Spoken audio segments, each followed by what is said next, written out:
I'd like to welcome Elizabeth Holmes. हम सब चाहते हैं सेल्फ मेड फीमेल बिलियनर देखना मेंस वर्ल्ड में। I'm Elizabeth Holmes. I'm the founder and CEO of Theranos. The world's youngest female self-made billionaire. You founded this company 12 years ago, right? Tell them how old you were. I was 19. अगर आप search करो online तो आप पाओगे pictures of her wearing black turtleneck. She would wear black turtlenecks like Steve Jobs. She's like a lot like Steve Jobs, except she's got a much kinder heart. बिल्कुल just like Steve Jobs, she also want to change the world for good. Well, you were pretty young when you decided you wanted to change the world. Even in a small way, I've done something that's made someone's life better. And I grew up in a family of people who wanted to make a difference in the world. ये सब कुछ झूठ है। Theranos CEO Elizabeth Holmes has been sentenced to more than 11 years in prison. Holmes was convicted of investor fraud and conspiracy for duping investors and endangering patients while peddling fake blood testing technology. Elizabeth Holmes, once dubbed the next Steve Jobs, the world's youngest self-made billionaire, now convict. 2015 में दुनिया के सबसे बड़े corporate fraud में से एक का खुलासा होता है। What do the courts call it?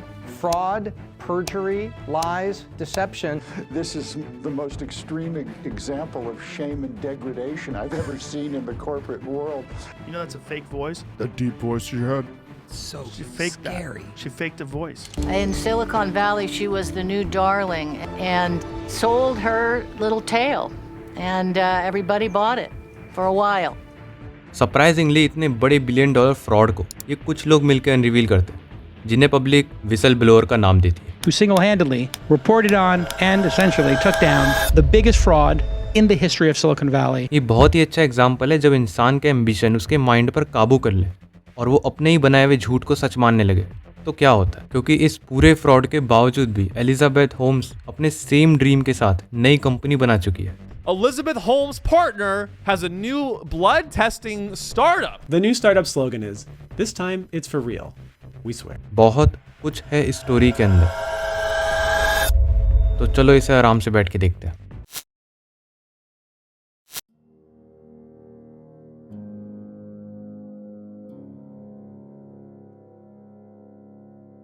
Walgreens एक कंपनी है जिसके यूएस में 8000 से भी ज़्यादा ड्रग स्टोर्स यानी दवाइयों की दुकानें हैं। इतने बड़े डिस्ट्रीब्यूशन और बिलियंस ऑफ डॉलर्स रिवेन्यू के बावजूद भी वॉलग्रीन्स 2013 के अंदर कॉम्पिटिटर्स से सराउंडेड था। उसके प्रॉफिट मार्जिन भी श्रिंक हो चुके थे। अब वो कुछ नई चीज़ की तलाश में था, कुछ ऐसा जो उसे बाकी कॉम्पिटिटर्स से अलग बना सके। इसलिए वॉलग्रीन्स के चीफ मेडिकल ऑफिसर कंपनी के सीएफओ को थेरानोस कंपनी के बारे में बताते हैं। या ये वही कंपनी है। This is a revolutionary company that threatens to change healthcare the same way that Amazon changed retail, or Intel and Microsoft changed computing, or Apple, yes, changed the cell phone. It could be that huge. Theranos एक blood testing company थी जो ये claim करती थी कि ये सिर्फ कुछ ड्रॉप ऑफ ब्लड से जिसे निकालने का इनका खुद का अपना तरीका था। That's it. It was done. Quick and painless. Okay, so this is the amount of blood that's needed to draw to do a test. सिर्फ इतने से ब्लड से इनकी मशीन जो एक प्रिंटर के साइज की है, जिसका नाम इन्होंने एडिसन रखा था, वो एक्यूरेसी के साथ 100 ब्लड टेस्ट कर सकती है, वो भी सिर्फ कुछ घंटों के अंदर। अगर आप मेरी तरह बेसिक मेडिकल नॉलेज भी नहीं रखते हो तो हो सकता है आप लोगों को ये नॉर्मल लगे, but we are talking about hundreds of different test जिसे करने के लिए एक लैब चाहिए, जिसके अंदर 5-6 मशीनें होंगी, 3-4 डॉक्टर होंगे। टेस्ट को परफॉर्म करने के लिए 30 से 50 ml ब्लड चाहिए जो आपकी हाथों की नसों से निकाला जाएगा। रिजल्ट आने में 1 हफ्ता लगेगा और ये बिल्कुल भी सस्ता नहीं होने वाला है, स्पेशली अगर आप यूएस में रहते हो। Grandiose claims that her blood tests would cost a fraction of current prices. The cost is $2.99. ये सब चीज ये बॉक्स अकेले कर सकता है, जो कि वाकई में बहुत बड़ा रेवोल्यूशन है। That she tried to essentially take an entire pathology lab and squish it into a little black box and promised to be able to do all those tests all the time for people. इसी वजह से Walgreens Theranos की technology के अंदर interested था, क्योंकि अगर वो इनकी मशीन को अपने स्टोर में रखना चालू कर दे तो उनका बिजनेस बहुत जल्दी बढ़ने लगेगा। इसलिए वो थेरानोस के founder and CEO Elizabeth Holmes के साथ मीटिंग फिक्स करते हैं। Can you tell us who you are and what you do? I'm Elizabeth Holmes. I'm the founder and CEO of Theranos. The world's youngest female self-made billionaire. You founded this company 12 years ago, right? Tell them how old you were. I was 19. The company that she started at 19 is valued at $9 billion. You own over 50% of it, right? Congratulations on that. Elizabeth black turtle neck पहनती बिल्कुल Steve jobs की तरह, deep voice में बोलती, जो एक female के लिए बिल्कुल नॉर्मल नहीं है। And we've made it possible to eliminate the tubes. And what about the and deep tubes of voice? blood. Did she have the deep voice when you were dealing with No. her? I was shocked when I heard her voice. और यहाँ तक कि उसने Steve की तरह बिना पलक झपकाए मिनटों तक देखना सीखा था। वी कैन अंडरस्टैंड कि क्या आउटकम निकलेगा। वॉलग्रीन्स इम्प्रेस हो गया एलिजाबेथ के साथ मीटिंग फिक्स करके, इवन दो उन्हें वो ब्लैक बॉक्स, वो एडिसन खुद से वेरीफाई करने के लिए दिया भी नहीं गया। उनके एक एम्प्लॉय ने उन्हें वॉर्न भी किया था थैनोस को लेकर। To go to Theranos and do due diligence on their technology, and they wouldn't show him what it was, so he went back to Walgreens and said, "Don't do business with these people," and they ignored him and did business with them anyway. In total $140 million की investment कर दी Walgreens ने Thanos के अंदर, और इतना सारा पैसा देने का दूसरा रीजन कंपटीशन भी था।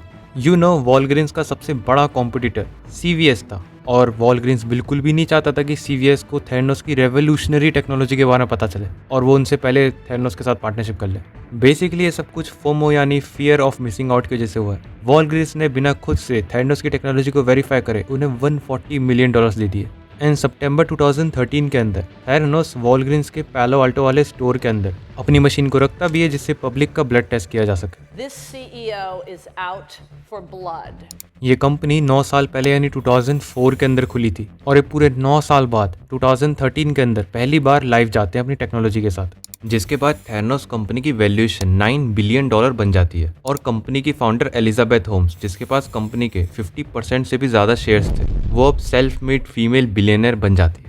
जिसके बाद magazine, article, interview, news, white house, आप फोटोज देखोगे एलिजाबेथ की जॉर्ज शॉस, हेनरी किसिंजर और जो बाइडेन जैसे पॉलिटिशियंस के साथ। एंड मोर इम्पोर्टेंटली जॉर्ज शॉस और हेनरी किसिंजर, ये दोनों और भी बहुत सारे आर्मी के जनरल और पॉलिटिशियंस थैनोस के बोर्ड मेंबर थे। एंड देन आप ढूंढोगे कि ये सिर्फ 1-2 साल के अंदर ही है जब लोग एलिजाबेथ को जानने लग रहे हैं, इससे पहले कोई नहीं जानता था। I hadn't heard of you. I hadn't heard of the company. And लोग पूछते भी हैं कि ये कंपनी तो 10 साल से है, आपने इंटरव्यू क्यों नहीं करा? जिस पे एलिजाबेथ रिप्लाई देती है, एक जगह पे नहीं मल्टीपल जगह पे, कि हम इन 10 सालों में क्रॉल कर रहे थे और अब हमने इतना टाइम लगा दिया है क्रॉल करने में कि अब हम अपने पेशेंट्स को बेटर ट्रीटमेंट दे सकते हैं।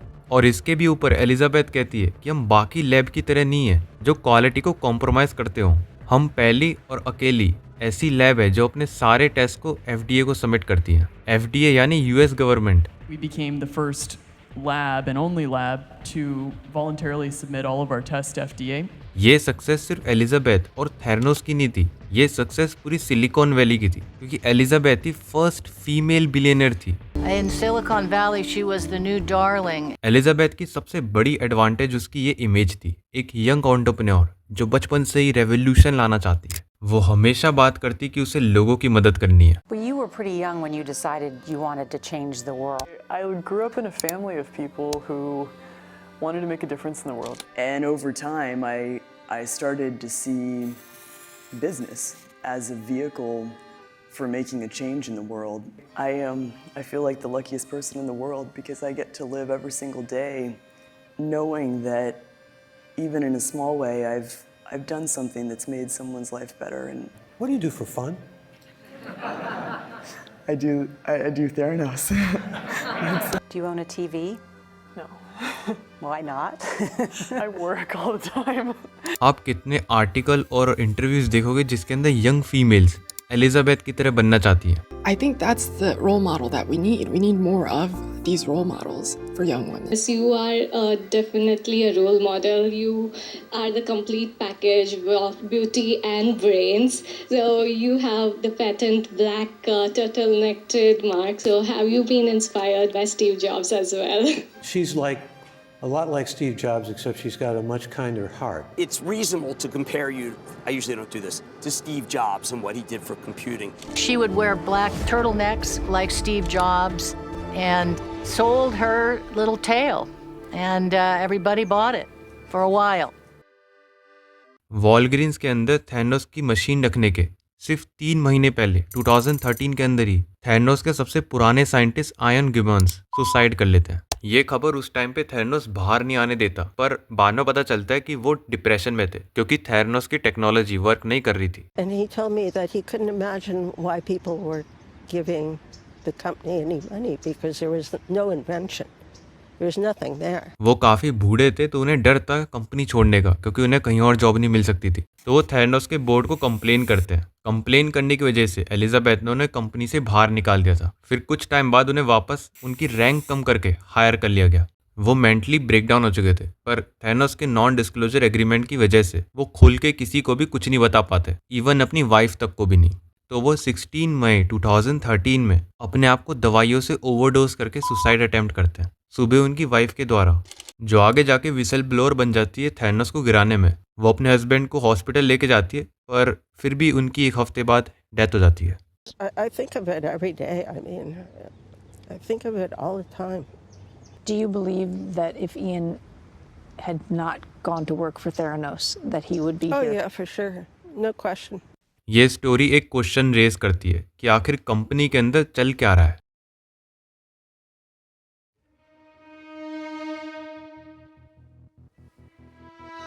एरिका चुन हमारी विसल ब्लोअर में से एक, वो थैनोस की रेवोल्यूशनरी विजन से इंस्पायर होकर थैनोस को ज्वाइन कर लेती है 2013 के अंदर। सेम ईयर जब थैनोस अपनी रेवोल्यूशनरी ब्लड टेस्टिंग मशीन को वॉलग्रीन्स के स्टोर के अंदर रख रहा था। सिर्फ कुछ महीने काम करने के बाद एरिका के मन से थैनोस को लेकर सारे इंप्रेशन खत्म हो गए थे। एरिका को पता चला कि थैनोस अपने पेशेंट्स का ब्लड टेस्ट अपनी मशीन में कर ही नहीं रहा है। सिर्फ इतना ही नहीं, वो सभी टेस्ट वॉलग्रीन्स के स्टोर में हो ही नहीं रहे थे, और इसके भी ऊपर वो सभी रिजल्ट जिसके ऊपर लोग अपनी मेडिसिन और डाइट के डिसीजन लेते हैं, वो सारे टेस्ट अनरिलायबल और झूठे थे। वॉलग्रीन्स के स्टोर के अंदर थैनोस का एक अलग क्लिनिक रूम था, जहाँ पे पेशेंट्स के ब्लड सैंपल को फिंगर प्रिक से कलेक्ट करा जाता। बस उसके बाद उन सैंपल्स को लेके पीछे रखी एडिसन मशीन से टेस्ट करना है, जैसा उन्होंने प्रॉमिस किया था। बट ऐसा नहीं होता, वहाँ पे कोई मशीन नहीं रखी थी। वो सभी पेशेंट्स के ब्लड सैंपल्स को एक जगह स्टोर करके थैनोस की लैब में पहुंचाया जाता है, जहाँ पे दूसरी कंपनी की मशीनों के अंदर उन ब्लड सैंपल्स को टेस्ट किया जाता है। उनकी खुद की मशीनों के अंदर सिर्फ कुछ ही ब्लड टेस्ट किए जाते थे, और सरप्राइजिंगली उन मशीनों को जेल ब्रेक किया हुआ था, जिससे वो कम वॉल्यूम के ब्लड के ऊपर भी परफॉर्म कर सके। कभी कभार वो ब्लड को डाइल्यूट करते दूसरे फ्लूइड डाल के, जिससे उसकी क्वांटिटी को बढ़ाया जा सके। पर सिंस ये मशीन ऐसे इस्तेमाल करने के लिए बनी ही नहीं थी, तो इसी वजह से जो रिजल्ट्स थे वो गलत आते थे। जिनका एक काम था ब्लड सैंपल्स को टेस्ट करने का, उसके अंदर एरिका भी थी। एरिका और बाकी और भी एम्प्लॉय बार बार ये कंप्लेन करते थे कि जो टेस्ट है वो गलत आ रहे हैं। बट नॉट ओनली कि इन कंप्लेंट्स को कोई सुनता नहीं था, बट जो कंपनी के प्रेसिडेंट और चीफ ऑपरेटिंग ऑफिसर थे सनी बलवानी, वो सारे गलत टेस्ट को इमीडिएटली थैनोस के सर्वर से डिलीट करने के लिए बोलते थे। सिर्फ वो सैंपल, चाहे वो गलत हो या नहीं, थैनोस की टीम तक पहुंच जाते थे, जिसे वो प्रिंट करके पेशेंट्स को दे देते थे। कोई सोच भी नहीं सकता था कि इस $1 बिलियन सक्सेस के नीचे इतना बड़ा फ्रॉड चल रहा होगा।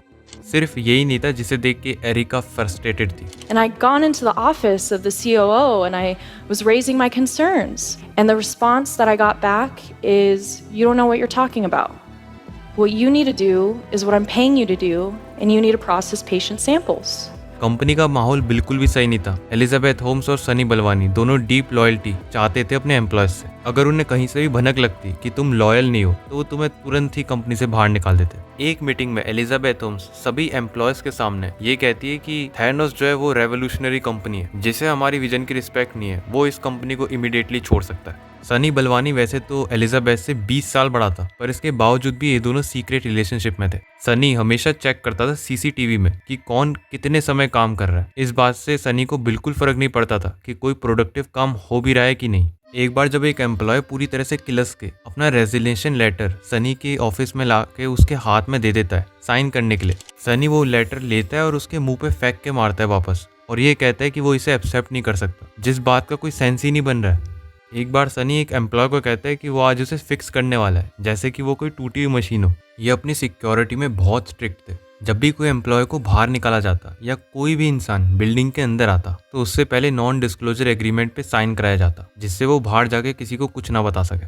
और सिर्फ इतना ही नहीं, उससे ये भी कह दिया जाता कि उसे इमीडिएटली बाहर निकलना पड़ेगा बिना किसी को बताए। जिससे होता क्या कि लोग एकदम से गायब हो जाते। कंपनी में साइंटिस्टों के बीच में एक फ्रेज था कि उसे सनी ने गायब करा दिया है, जैसे पिक्चरों के अंदर लोगों को गायब कराया जाता है। एरिका अकेली नहीं थी जो ये सब कुछ देख के फ्रस्ट्रेटेड थी। टाइलर शॉफ, ये भी एरिका के साथ ही लैब में काम करता था, ये भी ये सब कुछ देख के फ्रस्ट्रेटेड हो चुका था। Where the CLIA inspectors came to inspect the laboratory, but they essentially locked the door to the room that had all the Theranos devices in, so they only saw like the third-party Siemens, FDA cleared type equipment. And when we got that sample, we split it and we ran it on the Theranos devices and the Siemens equipment, and the results were off by sometimes more than 300%.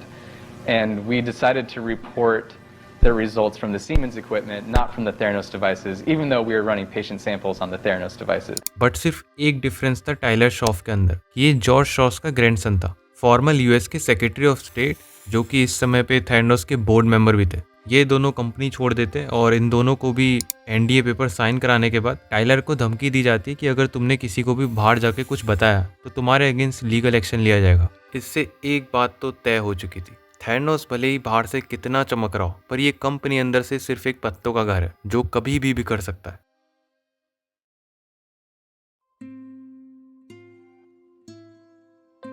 Elizabeth का family background बहुत ही interesting है। उसकी father की side से वो Charles Louis फ्लैंक्समैन की blood line को follow करती है, जिनकी कंपनी ने बेकिंग को रेवोल्यूशनराइज किया था। इन्हीं की वजह से आज हम ब्रेड को मास प्रोड्यूस कर पा रहे हैं। इसी वजह से एलिजाबेथ की फैमिली बहुत ही वेल्दी मानी जाती थी इसलिए क्योंकि एलिजाबेथ के ग्रैंडफादर और ग्रैंडफादर ने अयाशी में अपनी सारी फैमिली वेल्थ उड़ा दी। जब तक एलिजाबेथ बॉर्न हुई तब तक फैमिली के पास स्टेटस और बड़ी फैमिली के साथ कनेक्शंस थे, पर पैसे नहीं थे। होम्स के नेबर में फ्यूएस फैमिली भी रहती थी जो कि बहुत रिच थी। रिचर्ड फ्यूएस, जो कि एलिजाबेथ की डैड की एज का था, जो बाद में जाके विसल ब्लोअर बन जाता है, ये इंसान बहुत ही घमंडी था जो होम्स फैमिली को अपनी अमीरियत दिखाने से बिल्कुल भी पीछे नहीं हटता था। एक बार जब होम्स फैमिली ने फ्यूएस फैमिली को डिनर पे इनवाइट किया था तो उसी वक्त पे लाइट चली जाती है, जिससे एलिजाबेथ की फैमिली को और शर्मिंदा होना पड़ता है। होम्स फैमिली की हालत देख के रिचर्ड फ्यूएस एक रेंट फ्री हाउस ऑफर करते हैं, पर जिस सार्केज्म में उसने ये बात कही थी उसे देख के एलिजाबेथ के डैड बिल्कुल मना कर देते हैं।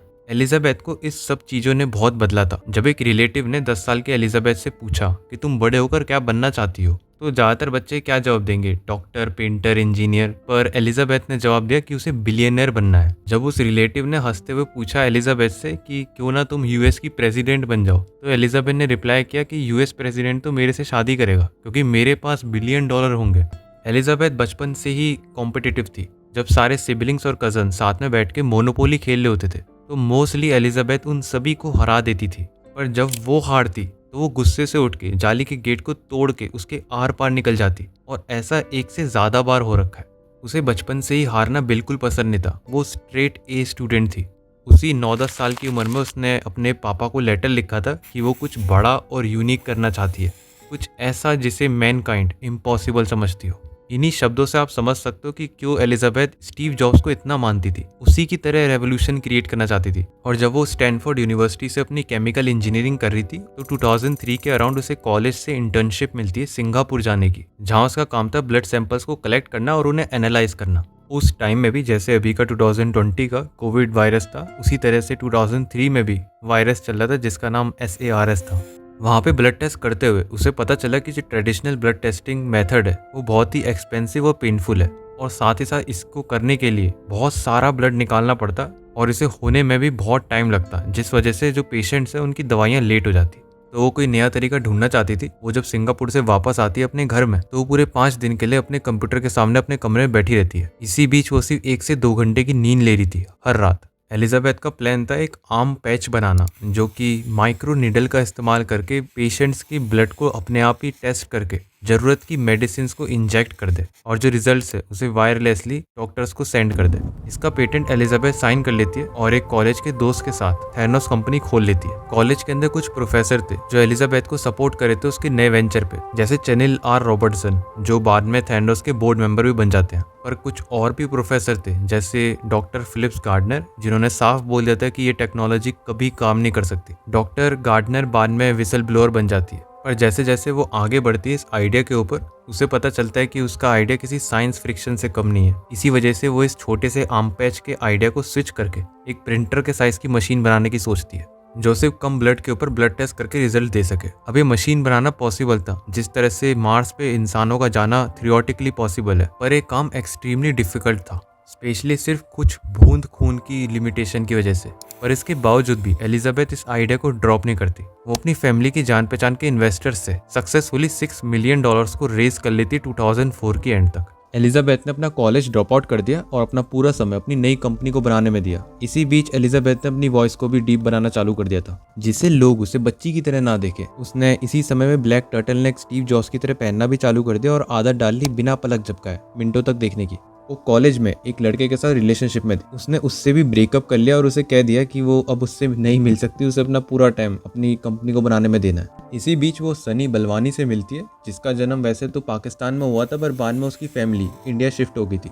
जिसके बाद वो 1980s में अमेरिका आता है कंप्यूटर साइंस की तैयारी करने के लिए। .com बबल से जस्ट पहले किस्मत से जिस कंपनी के अंदर सनी बलवानी काम करता था वो कंपनी बिक जाती है एंड .com बबल क्रैश होने के पहले ही सनी बलवानी $40 मिलियन कमा चुका होता है। सनी एक रिच इंसान था जो एलिजाबेथ भी बनना चाहती थी, तो एलिजाबेथ उससे दोस्ती कर लेती है इस शर्त पे कि ये उसे भी सिखाएगा। ये अराउंड 2002 से 2004 के बीच में मिलते हैं और 2009 से पहले सनी बलवानी थेरानोस को ज्वाइन नहीं करता। एलिजाबेथ सही में प्रोडक्ट को बनाना चाहती थी, तो इसी वजह से जब एलिजाबेथ को लगा कि प्रोडक्ट बनने में बहुत टाइम लगेगा तो एलिजाबेथ एक और नई टीम हायर कर लेती है, जिससे उन दोनों टीम्स के बीच में कंपटीशन बना सके। पर सारी कोशिशों के बावजूद भी इंजीनियर्स रिलायबल मशीन नहीं बना पाए। वो मशीन कभी कभार तो सही काम करती, पर ज्यादातर वो अनरिलायबल रिजल्ट्स देती। I think the ambitions were a little bit too big and the technology wasn't quite there to back it up. तो Elizabeth fake it until you make it concept को अप्लाई करती है।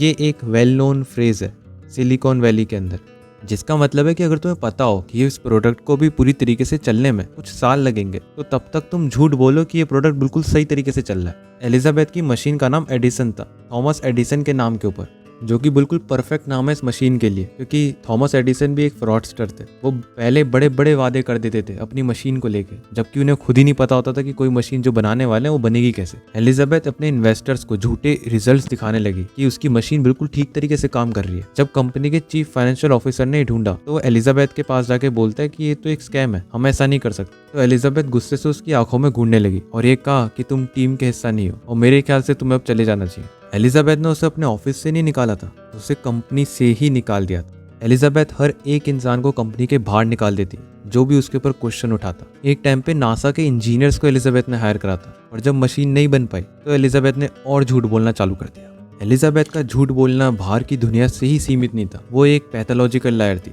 जो अपने ही झूठ को सच मानने लगे। एलिजाबेथ एक इंटरव्यू में बताती है कि उनकी टीम एक टेक्नोलॉजी पे काम कर रही है जिसके अंदर आप 17 साल पहले जान सकते हो पैंक्रियाटिक कैंसर होने के। You can see the onset of pancreatic cancer 17 years before a tumor forms, right? She is a pathological liar. She wanted to be a celebrated tech entrepreneur. She wanted to be rich and famous. And she wouldn't let anything get in the way of that. वो ये really मानती थी कि कभी ना कभी उसका product सही तरीके से चलने लगेगा। इसी वजह से एलिजाबेथ अपने सगे भाई और सनी बलवानी को कंपनी की टॉप पोजीशन पे रखती, जिनके ऊपर उससे विश्वास था। अब चाहे उन दोनों को ब्लड टेस्टिंग के बारे में कोई नॉलेज ही ना हो। अंत में एलिजाबेथ के झूठ का इतना बड़ा पहाड़ खड़ा हो गया था कि वो एक फ्रॉड बन गया।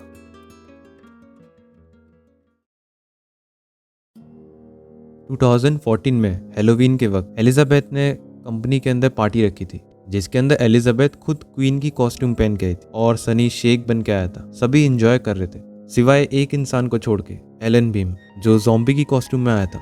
ये थेरानोस का लैब डायरेक्टर था। लैब डायरेक्टर बहुत ही रिस्की जॉब होती है, क्योंकि थेरानोस की गलत डेटा की रिस्पॉन्सिबिलिटी एलन को ही लेनी होगी। वो जेल भी जा सकता था गलत रिपोर्ट पेशेंट्स को देने की वजह से, पर इसके बावजूद भी एलन से वो सारे डेटा छुपाए जाते थे। उसे बताया नहीं जाता था कि गलत टेस्ट रिजल्ट्स पेशेंट्स को दिए जा रहे हैं, पर एलन खुद से फाइंड आउट कर चुका था ये सब चीज़। 1 साल पहले जब उसने थेरानोस ज्वाइन करी थी तो वो एलिजाबेथ की रेवोल्यूशनरी विजन से बहुत इंस्पायर्ड था, पर अब वो पूरी तरीके से फंस चुका था। पार्टी के बाद एलन कंपनी के सर्वर से कुछ ईमेल्स अपनी आईडी पे भेज देता है प्रूफ के लिए, जिससे कि अगर कुछ गलत हो तो वो उन ईमेल्स को इस्तेमाल कर सके कोर्ट के अंदर। इसके बाद वो अपना रेजिग्नेशन लेटर सनी बलवानी और एलिजाबेथ होम्स को भेज देता है डायरेक्टली, क्योंकि पेशेंट्स की कंप्लेन भी आने लग गई थी गलत रिजल्ट्स की वजह से। पर कुछ ही दिन बाद सनी बलवानी एक लॉयर के साथ एलन पे फोर्स बनाता है कुछ एफिडेविट्स को साइन करने के लिए। तब एलन को पता चलता है कि सनी को ये बात पता चल चुकी है कि उसने कंपनी के सर्वर से कुछ ईमेल्स चुराए हैं। सनी उसे कहता है कि उसे वो सारे ईमेल्स डिलीट करने होंगे अपनी आईडी पे से, जिसे वो लॉयर वेरीफाई करेगा खुद से। एलन इस बात के लिए बिल्कुल मना कर देता है, तो सनी गुस्सा होने लगता है। तभी एलन उठता है और वहाँ से जाने लगता है, और उसके वहाँ से निकलने से पहले वो लॉयर उससे फ़ोन और लैपटॉप मांगता है जो कंपनी की तरफ से उसे इशू करा गया था। एलन उन दोनों चीज़ों को चुपचाप वापस कर देता है फैक्ट्री रीसेट करने के बाद। सनी उसे फिर भी लीगल धमकी देता रहता है, तो एलन एक लोकल लॉयर को हायर करके उससे पूछता है कि उसे क्या करना चाहिए। एलन सरप्राइज हो जाता है क्योंकि वो लोकल लॉयर उसे बताता है कि उसे वो ईमेल्स डिलीट कर देना चाहिए, नहीं तो थैनोस उसे पूरी तरीके से बर्बाद कर देगा। एंड वो डर के मारे एक एक करके सारे ईमेल्स को डिलीट कर देता है। एंड वहीं पे कम्प्लीटली दूसरी तरफ एरिका और टाइलर, ये दोनों वही थे जो लाइक थैनोस की लैब में ब्लड टेस्ट करते थे और उन्होंने कंपनी छोड़ दी थी। ये दोनों साथ में टाइलर के ग्रैंडफादर यानी जॉर्ज शॉस से बात करते हैं। उस समय में जॉर्ज शॉस थैनोस के बोर्ड मेंबर भी थे और उन्हें बताने लगते हैं कि जो थैनोस कंपनी है वो गलत रिजल्ट्स दे रही है अपने पेशेंट्स को। सब कुछ सुनाने के बावजूद भी ये दोनों शॉक हो जाते हैं ये देख के कि जॉर्ज शॉस को अभी भी एलिजाबेथ पे ज़्यादा विश्वास था। एरिका, चैन और टाइलर शॉफ को दोनों को ये बात समझ आ गई थी कि इन दोनों को कोई दूसरा रास्ता ढूंढना हो, क्योंकि बोर्ड तो एलिजाबेथ के खिलाफ कभी नहीं होने वाला है।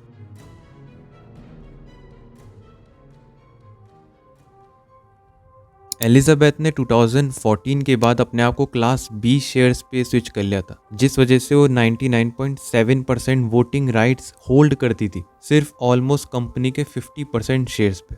इसका मतलब भले ही बोर्ड मीटिंग में पूरा बोर्ड एलिजाबेथ के खिलाफ हो जाए और उसे सीईओ पोजीशन से हटा दे, तो एलिजाबेथ पूरे बोर्ड मेंबर्स को ही चेंज कर देगी वापस पावर में आने के लिए।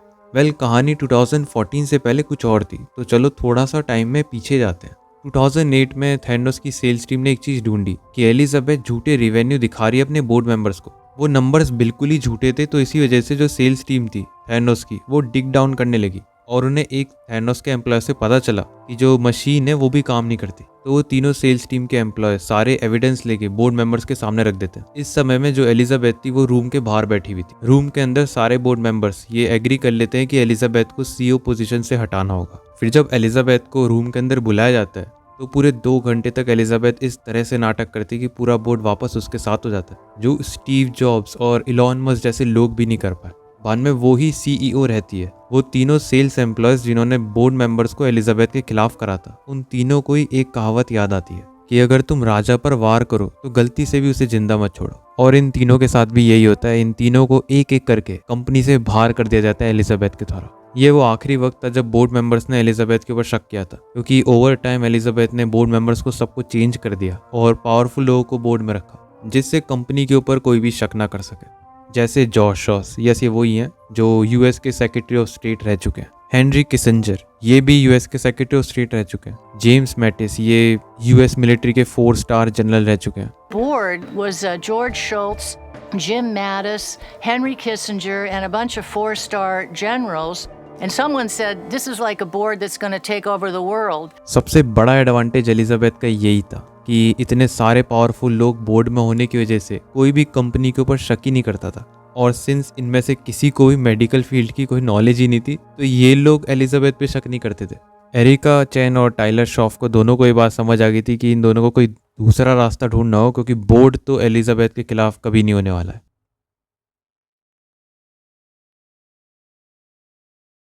रिचर्ड फ्यूएस, ये वो ही शो ऑफ करने वाला पड़ोसी था। ये फिजिशियन रह चुका है, इसलिए इसे ब्लड टेस्टिंग की थोड़ी बहुत नॉलेज है। इसी वजह से इसे एलिजाबेथ की कंपनी के बोल्ड आर्ग्यूमेंट जैसे एक बूंद खून से 200 टेस्ट को परफॉर्म करना, इन क्लेम्स के ऊपर इसे शक होता है। और सिर्फ ये इंसान ही नहीं था, डॉक्टर गार्डनर जो एलिजाबेथ की कॉलेज की प्रोफेसर थी, उन्हें भी शक होता है। ये दोनों आपस में मिलते हैं और इनके साथ रेचल गिबॉन्स, जो कि आयन गिबॉन्स की वाइफ थी, वो साइंटिस्ट जिसने सुसाइड कर लिया था, उसने सुसाइड करने से पहले अपनी वाइफ को बता दिया था कि मशीन काम नहीं करती है। इवन दो उनकी वाइफ के पास थैनोस कंपनी के शेयर्स थे जिनकी वर्थ अब मिलियंस में थी, इसके बावजूद भी वो कंपनी को एक्सपोज करना चाहती थी पब्लिकली।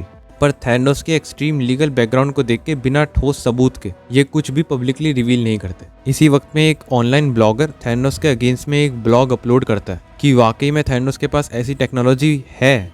वो भी एक डॉक्टर था, इसीलिए उसे भी शक हो रहा था। तो वो तीनों मिलके उस ब्लॉगर के साथ कनेक्ट करके उसे कन्वेंस करते हैं कि वो फिर से एक ब्लॉग अपलोड करे जिसके अंदर वो बताए कि थैनोस की टेक्नोलॉजी वर्क नहीं करती है। पर बिना ठोस सबूत के वो ब्लॉगर कुछ भी अपलोड नहीं करता और मना कर देता है। अब यहाँ पे कुछ दिन बीत जाते हैं और एक कोइंसिडेंस से, यस ये एक बहुत बड़ा कोइंसिडेंस था कि रिचर्ड फ्यूएस को एलन बार्न्स, जो लैब डायरेक्टर था थैनोस का, उसकी लिंक्डइन प्रोफाइल मिल जाती है, जिसकी प्रोफाइल के अंदर अभी भी प्रोफेशन में थैनोस लैब डायरेक्टर लिखा था। तो फ्यूएस उसे टेक्स्ट करता है कि हम बात कर सकते हैं साथ में। उसे बिल्कुल भरोसा नहीं था कि वापसी कभी भी रिप्लाई आएगा, पर रिप्लाई आया। एंड रिप्लाई के अंदर एलन हाँ करके अपना कॉन्टैक्ट नंबर भी दे देता है। अभी आपको जानने की जरूरत है, जो फ्यूएस था उसे सब जानते थे, इसलिए नहीं कि वो बहुत अमीर था, बट इसलिए क्योंकि इसने थैनोस कंपनी के काम आने वाले पेटेंट्स को खुद ही अपने नाम पे फाइल कर लिया था उनसे पहले, जिस वजह से एलिजाबेथ ने थैनोस की तरफ से 2011 के ऊपर इसके ऊपर केस कर दिया था, जिस केस के अंदर ये हार जाता है। इसलिए सब जानते थे कि ये तो कंपनी का दुश्मन ही है।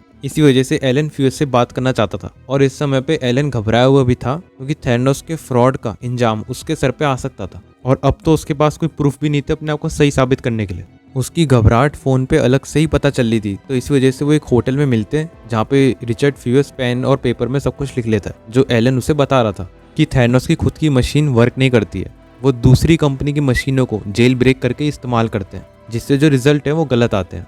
पेशेंट्स जो है वो खतरे में है क्योंकि उन्हें गलत टेस्ट रिजल्ट्स दिए जा रहे हैं। जिसके बाद रिचर्ड वापस उस ब्लॉगर के पास जाता है और उसे अब नए सबूत दिखाता है, जिसे देख के वो ब्लॉगर भी शॉक हो गया था, पर वो जोखिम अपने कंधे पर लेना नहीं चाहता था इतनी बड़ी कंपनी से लड़के। इसलिए वो कॉल मिलाता है वॉल स्ट्रीट रिपोर्टर जॉन को।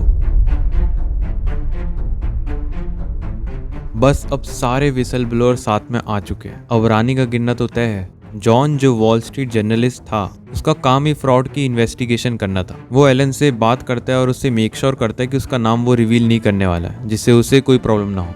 जॉन और भी ज़्यादा प्रूफ इकट्ठा करने के लिए कंपनी के पुराने एम्प्लॉयज़ जिन्हें कंपनी से निकाल दिया था, उनसे बात करने की कोशिश करता है, और ऑलमोस्ट सभी ने उसकी मदद करने के लिए रिजेक्ट कर दिया था क्योंकि उन सब ने नॉन डिस्क्लोजर एग्रीमेंट पे ऑलरेडी साइन कर रखा था। और उन एम्प्लॉयज़ में से एक नर्स थी जिन्होंने जॉन को बताया काफ़ी सारी पेशेंट्स की कंप्लेन, जिसमें से एक 16 साल की लड़की थी जिसे बताया था कि उसके पोटेंशियम लेवल बढ़ रखे हैं, जिस वजह से उसे हार्ट अटैक आ सकता है, जबकि वो बिल्कुल ही ठीक थी। और वहीं पे एलन को याद आता है कि उसने सारे ईमेल्स तो डिलीट कर दिए थे। वॉशिंगटन डीसी की एक फ्रॉड रिपोर्टिंग फर्म को वो सारे ईमेल्स सेंड करे थे, तो एलन वहाँ से अपने ईमेल्स वापस निकाल के जॉन को दे देता है। जॉन वो ईमेल्स जब देखता है तो उसे मिलता है कि उसमें से एक ईमेल के अंदर सनी ये बात से एडमिट कर रहा है कि थैनोस की मशीन काम नहीं करती है, जिस ईमेल को एलिजाबेथ ने भी देख रखा था।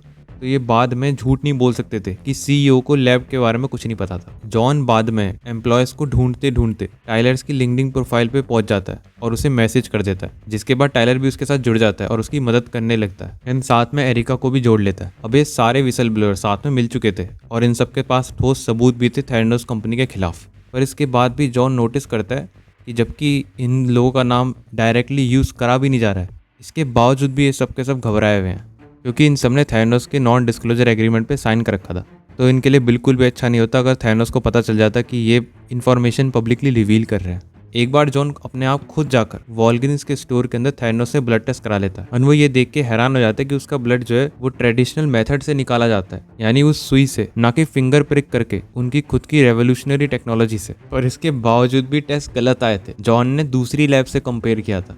तो फाइनली जॉन अपनी इन्वेस्टिगेशन को पूरा करके आर्टिकल अपलोड करने से पहले एक बार थैनोस की पीआर टीम को बता देता है कि वो वॉल स्ट्रीट का जर्नलिस्ट है एंड थैनोस के अगेंस्ट में एक आर्टिकल पब्लिश करने वाला है। वो साथ में कुछ क्वेश्चंस को अटैच कर देता है कि जिसका आंसर थैनोस ने दे दिया तो वो आर्टिकल को पब्लिश नहीं करेगा। वो क्वेश्चन कुछ इस प्रकार से थे कि थैनोस अपनी मशीन क्यों नहीं इस्तेमाल कर रहा है पेशेंट्स का ब्लड टेस्ट करने के लिए, और एलिजाबेथ और सनी बलवानी के बीच में क्या रिलेशनशिप है, और वो साइंटिस्ट की सुसाइड का भी जिक्र करता है यहाँ पे। आप कंफ्यूज मत हो ना, जॉन ने अभी कुछ भी पब्लिकली रिवील नहीं करा है। ये तो सिर्फ सवाल पूछ रहा है थैनोस से, जिन सवालों का जवाब इसे सही तरीके से मिल गया तो ये कुछ भी पब्लिकली रिवील नहीं करेगा। अब जैसे ये ईमेल थैनोस तक पहुंचता है तो वो समझ जाते हैं कि इस सब के पीछे उनका अपना ही कोई पुराना एम्प्लॉय है, तो वो एक एक शब्द को ट्रैक डाउन करते हैं। जॉन के ईमेल्स के अंदर सेम कैलकुलेशन मिलती है जो टाइलर ने अपने ईमेल्स के अंदर इस्तेमाल करी थी, तो थैनोस टाइलर के ऊपर एक्शन लेना चालू कर देता है। जैसे ही टाइलर को पता चलता है तो वो अपने ग्रैंडफादर, जो कि अभी भी थैनोस के बोर्ड मेंबर थे, उनसे उनके घर में मिलता है, जहां वो झूठ बोलता है कि उसने किसी भी जर्नलिस्ट से थैनोस के बारे में कुछ भी नहीं कहा।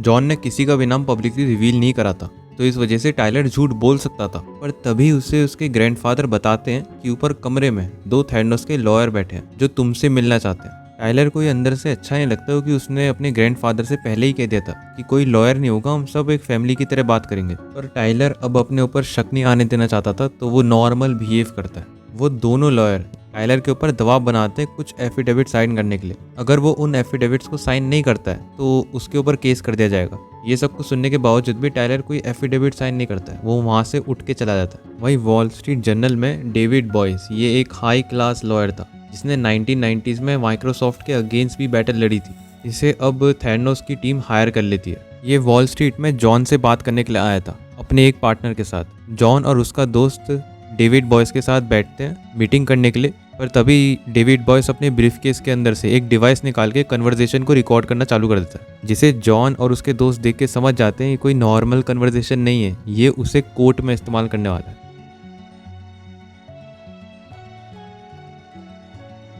जुलाई 2015 के अंदर FDA यानी गवर्नमेंट थैनोस का एक टेस्ट अप्रूव कर देती है। ये एक क्वालिटेटिव टेस्ट था जिसके अंदर सिर्फ यस और नो का आंसर देना था। ये कोई क्वांटिटेटिव टेस्ट नहीं था जिसके अंदर एग्जैक्ट अमाउंट मेजर करा जाता हो। पर थैनोस उसने इसे इस तरह से दिखाया कि जैसे FDA ने उसकी पूरी मशीन ही पास कर दी हो। इसी वक्त में US की एक और नई स्टेट में एक नया लॉ पास हो गया था जिस वजह से पेशेंट्स अपना ब्लड टेस्ट कर सकते थे बिना डॉक्टर के। थैनोस अब इस स्टेट के अंदर भी वॉलग्रीन्स के स्टोर के अंदर आ सकता था। इसी वजह से एलिजाबेथ थैनोस के अंदर पार्टी रखती है जहाँ पे गाने बज रहे हैं, डांस हो रहा है। ये सब उसी समय में हो रहा है जब जॉन ऑलरेडी इन्हें ईमेल डाल चुका था। बाद में जॉन ये खुद से फाइंड आउट करता है कि थैनोस का सिर्फ एक ही टेस्ट पास हुआ है, बाकी सब के अंदर ये फेल हुए। और यहाँ तक कि जब भी इन्हें न्यूज़ के अंदर अपनी मशीन को चला के दिखाना होता तो वो उन्हें बुलाते, बैठाते और उनका ब्लड निकाल के उनके सामने ही अपनी मशीन के अंदर डालते, जिन मशीन को इस तरह से प्रोग्राम कर रखा था कि जब भी वो काम करना बंद कर दे तो एरर की जगह प्रोग्रेस बार दिखे, जिसे देख के वो लोग सोचते कि अभी मशीन शायद नहीं है, इस वजह से टेस्ट आने में थोड़ा टाइम लगेगा। तो इस वजह से वो चले जाते। उनके जाने के बाद डॉक्टर्स उन मशीनों में से ब्लड निकाल के खुद से या फिर दूसरी मशीनों से टेस्ट करते और उन्हें उनका रिजल्ट ईमेल कर देते। ऐसा ही इन्होंने जो बाइडेन के साथ भी किया था, उन्हें भी फेक लैब दिखाई थी। और जहां पे कंपनी एक्सपोज होने की तादाद पे है, चीजों को सही करने की बजाय एलिजाबेथ व्हाइट हाउस पे डिनर कर रही थी। एलिजाबेथ रूपर मर्डॉफ, जिन्होंने 2015 में $125 मिलियन की इन्वेस्टमेंट करी थी, उन्हें जॉन की स्टोरी को 4 बार रोकने के लिए कहती है। वो चाहे तो ऐसा कर सकते थे, पर इतनी बड़ी इन्वेस्टमेंट के बावजूद भी वो चारों बार ये कह के टाल देते हैं कि उन्हें अपने जर्नलिस्ट पर पूरा भरोसा है। एंड वो टाइम आ जाता है, जॉन पहले ही एलिजाबेथ को मौका दे चुका था उसके क्वेश्चंस का जवाब देने में। वो नहीं देती है तो 15 अक्टूबर 2015 के अंदर जॉन अपना पहला आर्टिकल डाल देता है थैनोस के खिलाफ, जिसके अंदर वो बताता है कि थैनोस की खुद की मशीन काम नहीं करती है, वो दूसरी मशीन का इस्तेमाल करते हैं ब्लड टेस्ट करने के लिए, जिनके रिजल्ट्स बिल्कुल अनरिलायबल और अनएक्यूरेट हैं। यह आर्टिकल हर जगह पे धमाका मचा देता है, जिसके बाद एलिजाबेथ खुद CNBC की न्यूज़ में आती है, जिसमें जो होस्ट था वो उससे पूछता है कि क्या हुआ, जिसपे देखो एलिजाबेथ का क्या रिप्लाई आता है। This is what happens when you work to change things, and first they think you're crazy, then they fight you, and then all of a sudden you change the world. Elizabeth वापसी trust पाने के लिए एक revolutionary misunderstood act play करती है, जिसके अगले दिन ही FDA इनकी लैब पे छापा मार देती है और इनकी रेवोल्यूशनरी टेक्नोलॉजी को बैन कर देती है, जिस वजह से अब ये पेशेंट्स का ब्लड टेस्ट ट्रेडिशनल मेथड से ही कर सकते थे। अब थैनोस वॉल स्ट्रीट जर्नल पे मानहानि का केस डालने की धमकी देता है, पर अब इनकी धमकियों से विसल ब्लोअर डर नहीं रहते। एरिका CMS जो लैब रेगुलेटर्स होते हैं उन पे थैनोस की कंप्लेन कर देती है, जिसके बाद वो खुद से इन्वेस्टिगेट करके 2 साल के लिए एलिजाबेथ और सनी को बैन कर देते हैं लैब चलाने के लिए। इससे पहले उन्होंने 10 दिन भी दिए थे सब कुछ सही करने के लिए। टाइलर के ऊपर भी थैनोस की तरफ से लीगल प्रेशर बनाया जाता है। इवन इतना सब कुछ होने के बावजूद भी उसके ग्रैंडफादर एलिजाबेथ की साइड पर थे। जॉन और भी बहुत सारे आर्टिकल पब्लिश करता है जिसमें वो बताता है थैनोस कंपनी एलन के बाद बिना लैब डायरेक्टर के चल रही है। एलिजाबेथ सनी के ऊपर सारा इंजाम डाल के उसे कंपनी से बाहर निकाल देती है और पब्लिक ट्रस्ट वापस लाने के लिए नई टेक्नोलॉजी दिखाती है। अब की बार लोग बेवकूफ नहीं बनते। जब एलिजाबेथ स्टेज से जा रही थी तब भीड़ में से कहीं से एक आवाज आती है, यू हर्ट पीपल। अब तक थैनोस के ऊपर ऑफिशियली US लॉज के द्वारा क्रिमिनल इन्वेस्टिगेशन चालू हो चुकी थी। इन्वेस्टर्स थैनोस के ऊपर सू करने लगते हैं। वॉलग्रीन्स थैनोस के साथ पार्टनरशिप ब्रेक करके अपने $140 मिलियन के नुकसान की वजह से थैनोस के ऊपर कोर्ट में केस कर देता है। A woman once hailed as a Silicon Valley visionary is facing federal fraud charges tonight. The company, once valued at $9 billion, was now worth zero. Thanos को $4.65 मिलियन देने पड़ते हैं एरिजोना के 76,000 से भी ज्यादा गलत टेस्ट की वजह से। टोटल इस दौरान इन्होंने 10 लाख से भी ज्यादा पेशेंट्स का ब्लड टेस्ट कर दिया था और इतने गलत टेस्ट की वजह से काफी सारे पेशेंट्स थैनोस के ऊपर सू करना चालू करते थे, जिसमें से एक पेशेंट का तो हार्ट अटैक ही हो गया था गलत सैंपल्स की वजह से। एलिजाबेथ ट्राई करती है अपना स्टॉक ऑप्शन इन्वेस्टर्स को देने का, जिससे वो उसके ऊपर सू ना करे। Do you swear to tell the truth, the whole truth, and nothing but the truth? I do. मार्च 2018 में SEC एलिजाबेथ होम्स के ऊपर किसी भी पब्लिक कंपनी का ऑफिसर या डायरेक्टर बनने पे 10 साल का बैन लगा देती है और उसे $5 लाख का फाइन भी देना पड़ता है। अब थैनोस कंपनी प्राइवेट थी तो वो सीईओ तो बन ही सकती थी, पर तब भी वो जून 2018 में सीईओ पोजीशन से हट जाती है और उसके हटने के 3 महीने बाद कंपनी पूरी तरह से कोलैप्स हो जाती है। You know what I say? First they think you're crazy, then they fight you, then you change the world. You know that's a fake voice? That deep voice you had? So she faked scary. She faked a voice. She pretended to be like a female Steve Jobs. She's like, I know what to do. I'll just act like a man. I'll put on black turtlenecks. And everybody celebrated her. Miss Holmes, I can easily say that's the worst idea I've ever heard. Oh, really? Well, what if I pitch it like this? Oh my God, this is a complete game stay the samer. I mean, game changer. Elizabeth एक बहुत ही extreme example है कि अगर आप अपने ही बनाए हुए झूठ को सच मानने लगो तो क्या हो सकता है। Our mission is to develop a machine that can run diagnostic tests with just 1 drop of blood. I got it to work with 2 drops. 2 drops is garbage. You're fired. Get out of my office. Rolling into work together, hooking up at night, yeah, borrowing a bunch of money for a product that was never going to work. Elizabeth अपना case लड़ती है और सारे whistle blower को लगता था कि Elizabeth किसी ना किसी तरीके से बच जाएगी, उसे जेल नहीं जाना पड़ेगा। One juror said it was tough to convict her because, quote, she was so likable, she had such a positive dream. But unfortunately, I'm afraid that Elizabeth is going to walk away from this still being a multimillionaire. पर ऐसा नहीं होता है। 4 साल बाद 2022 में court Elizabeth को उसके क्रिमिनल चार्जेस की वजह से 11 साल 3 महीने की जेल सुना देती है और 30 मई 2023 में वो जेल चली जाती है, पर अभी भी खत्म नहीं हुआ। Elizabeth Holmes' partner has a new blood testing startup. What? Billy Elizabeth का हस्बैंड, जिससे एलिजाबेथ 2019 में मिली थी, वो 2024 में हेमेंटाश नाम की एक कंपनी खोलता है जिसका एम है एक बूंद खून से ब्लड टेस्ट करना, और इस कंपनी का स्लोगन है This time it's for real. We swear. पता नहीं, ये तो वक्त ही बताया क्या ये सही में टेक्नोलॉजी बना पाएंगे या ये सिर्फ थैनोस 2.0 है। वेल, मेरे ख्याल से आपको इस कहानी से काफी कुछ सीखने को मिला होगा। Elizabeth hired all these great scientists, but then didn't listen to anything they had to say. You have to accept failure and move on. You need people around you to help keep your ego in check. अगर आप जानना चाहते हो कि Steve jobs कैसे team lead करता था तो मैंने उसके ऊपर भी एक वीडियो बना रखी है, आप स्क्रीन पे क्लिक करके उसे देख सकते हो। मैं आपको वहीं पे मिलता हूँ।